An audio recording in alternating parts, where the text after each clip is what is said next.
اللہ تعالیٰ مجرمانہ زندگی سے پناہ دے اس مبارک مہینے میں، کیونکہ اب ہم لوگ رمضان ختم ہونے والا ہے، عید کا چاند نظر آنے والا ہے، جب پیٹ میں چارہ نہیں تو یہ حال ہے، اور جب چارہ پڑے گا تو کیا حال ہوگا؟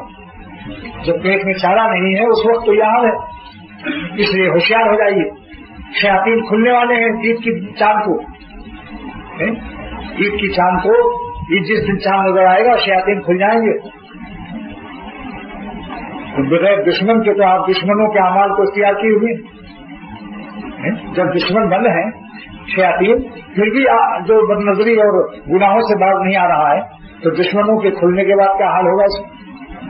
اس لیے سینما کی لائن لمبی ہو جاتی ہے عید کے بعد، یعنی نعوذ باللہ اللہ تعالیٰ کا شکریہ اللہ تعالیٰ کی نافرمانی سے ادا کرتے ہیں۔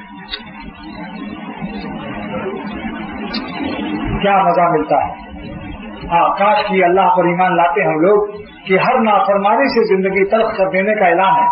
جس نے ہم کو آپ کو زندگی بخشی ہے، جس نے ہم کو آپ کو زندگی بخشی ہے، اس کا اعلان ہے کہ جو ہم کو ناراض رکھے گا، گناہ نہیں چھوڑے گا، ہم اس کی زندگی کو تلخ کر دیں گے، کڑوی کر دیں گے، پریشان کر دیں گے، چین چھین لیں گے، اس کا بے چین رہے گا۔